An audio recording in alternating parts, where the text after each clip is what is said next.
menemukan misalnya ada sesuatu yang mungkin agak berbeda misalnya ya. Ini jadi bahan diskusi menarik nih, tapi nanti saya kasih waktu lah ya.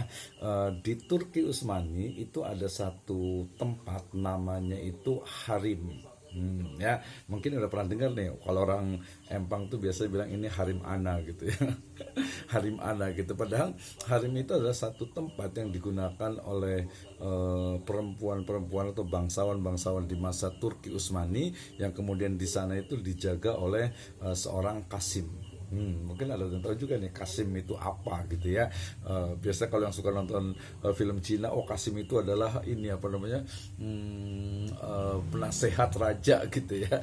Nah itu perlu dilihat juga, itu ini dimensi sosialnya gitu ya. Jadi dari mulai termasuk juga di sana dari sisi sebenarnya kita itu mengikuti apa sih sebenarnya, apakah sistem ininya sosialis atau kapitalis atau komunis atau seperti apa gitu ya. Tentu saja jawabannya itu adalah ya Islam memiliki khosois, memiliki karakter tersendiri. Nah, berikutnya agak-agak banyak nih ya, dimensi pengetahuan ini sangat luar biasa sekali. Tetapi tadi saya katakan kita menggunakan wacana kritis juga ya. Ketika kita menyebutkan bahwa masa keemasan ataupun golden age-nya Islam itu adalah masa atau masa Daulah Bani Abbasiyah gitu ya, maka ternyata kita menemukan nih bahwasannya justru ketika kebangkitan dari sains, ilmu pengetahuan, di sanalah terjadi kemunduran dalam masalah akidah ya,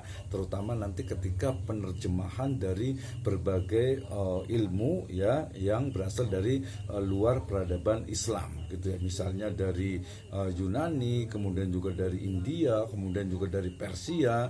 Nah, di sana menemukan banyak sekali penerjemahan buku-buku yang syarat dengan kebudayaan di luar Islam, sehingga kemudian ya muncullah gerakan berbagai pemikiran diterjemahkan ke dalam bahasa Arab, masuk ke dalam peradaban Islam ya, sehingga kita menemukan banyak sekali nih kebudayaan yang dia biasanya logik itu sangat dipengaruhi oleh budaya Yunani, kemudian yang dia menstimulus ataupun melatih rasa itu biasanya dari Persia dan juga India. Nah, dari sana kita menemukan berarti ini antara keduanya atau seperti apa gitu ya.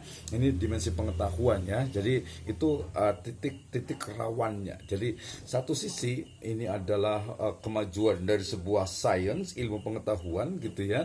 Misalnya ketika masanya Daulah Umayyah di Andalusia, di Spanyol ya, di mana kemajuan itu sangat luar biasa, tetapi kemudian muncul Al-Farabi dengan teori-teori musiknya gitu ya.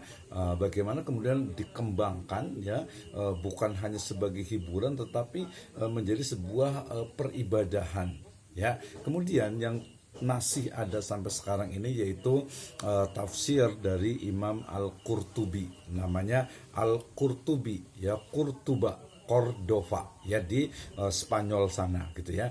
Nah, Cordova ya atau Imam Al-Qurtubi dengan tafsirnya itu sangat logik dan sangat Europe sentris gitu ya, sehingga kemudian akan berbeda dengan tafsirnya Imam As-Suyuti gitu ya, apalagi mungkin dengan tafsir Al-Quranul Azim gitu ya, itu akan coraknya itu sangat berbeda. Demikian juga tafsir yang berkembang di wilayah Persia, mereka akan terbawa kepada nuansa sastra, kemudian juga penggunaan bahasa yang tinggi sampai bagaimana mengolah rasa ya. Jadi ini menjadi hal yang menurut saya sangat interesting ya ketika bicara tentang science ya. Bahkan ya kemarin kita pernah tanyakan what difference between science and knowledge ya.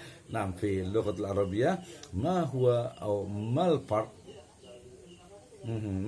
baina yakni al ma'rifah awil ma'arif wal ilm. Nah, ini menjadi pembahasan dalam dimensi dari pengetahuan dalam Islam. Dimensi hukum. Wah, ini menjadi hal yang ya mungkin ya banyak sekali muncul di sana ijtihad gitu ya, terutama dalam konteks kontemporer sekarang ini ya.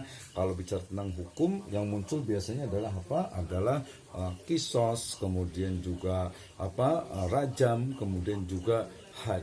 Nah, ketika kemudian berita terakhir sendiri bahwa hukuman pancung yang ada di Saudi itu sekarang sudah tidak dipublikasikan gitu ya, karena memang ada beberapa semacam teguran dari human right gitu ya, sehingga nggak kayak dulu ketika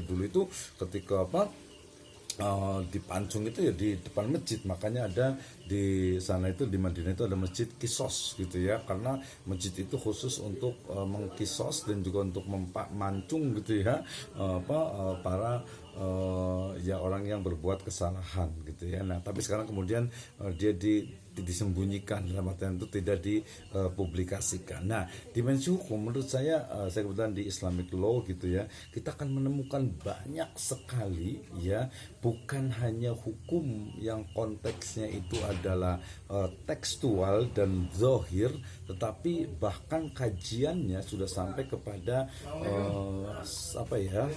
intisari gitu ya, intisari dari hukum itu sendiri yang disebut dengan al-maslahah, sehingga kemudian berkembanglah apa yang disebut dengan maqasidus syariah ya, maksud dan tujuan dari syariat. Nah, berbicara tentang hukum misalnya, kenapa sih seseorang itu harus dihukum ya? Oh, ternyata seseorang itu dihukum agar mendapatkan efek jera. Nah, efek jerahnya itu seperti apa? Apakah ya kalau di penjara tuh dikebukin gitu ya, diasingkan, tidak boleh berkomunikasi dengan orang lain, itu adalah salah satu dari ya hukuman ya, agar dia itu jera dan tidak melakukan lagi kejahatannya. Nah, dimensi hukum ini dalam konteks kita harus bisa memahami ada 3 istilah ya.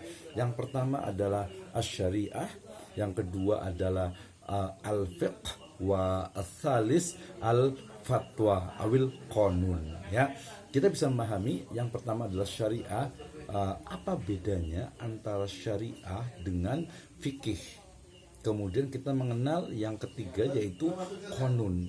Nah, dari ketiga ini apa nih bedanya sebenarnya? Wah ya, ini jadi hal yang menurut saya juga is very interesting ya, amazing gitu ya, sangat menarik untuk kita pelajari ya. Bagaimana misalnya sekarang ramai nih tentang jual beli organ tubuh gitu ya. Kalau jual beli sampai membunuh ya itu haram jelas ya. Tapi ada transplantasi organ tubuh, misalnya ginjal gitu ya. Kemarin kan ada berita itu di USA sana itu orang itu ginjalnya diganti dengan ginjal khinzir gitu ya, tapi dalam waktu 2 bulan kemudian meninggal juga, tetapi alasannya karena ginjal yang dia khinzir itu karena ada mengandung virus gitu ya, sehingga nanti mau dicoba lagi. Nah, dalam Islam seperti apa ya, hukumnya seperti apa nih? Jadi hukumnya konteksnya bukan hanya syariah, bukan hanya qanun ya, bukan hanya dusturiyah, tetapi juga apa yang disebut dengan tadi, yaitu al-maslahah dan juga al-fiqh ya. Ini menjadi hal yang ke depan itu akan sangat banyak sekali kita bisa diskusikan. Wal akhir yakni alaqatud dauliyah, hubungan internasional. Nah, ini juga kalau secara siasah al-alamiyah, politik ekonomi politik internasional, kita akan menemukan banyak sekali nih hal yang kita bisa diskusikan gitu ya. Wah, nih kayaknya Pak Ustaz Mustafa udah mau nanya-nanya nih. Ini karakteristik dari tatanan politik dalam Islam sebentar ya. Kemudian ini karakter dari daulah Islam juga, khosois daulatul islamiyah, wa aidan yakni usus wa qawaidul hukmi fil hadaratil islamiyah. Ini kita bisa ayat-ayatnya banyak sekali juga. Ini dimensi dari iqtisadiyah, kemudian ini mabadi al-iqtisadul islami ya, kemudian juga bagaimana dimensi dari sosial ya. Ini juga bicara tentang misalnya tentang tashihul akidah ya, kemudian juga banyak sekali ini ya. Kemudian juga agak-agak basic sebentar dikit lagi ya. Nah, kita ini kan ada peran wanita tadi yang saya sebutkan juga di dalam peradaban Islam, kemudian dimensi sainsnya, kemudian ini dimensi hukumnya, ini dimensi hubungan internasionalnya, kemudian ini dimensi pembangunannya, ya ini al-qodoknya ya, dan and we can discuss about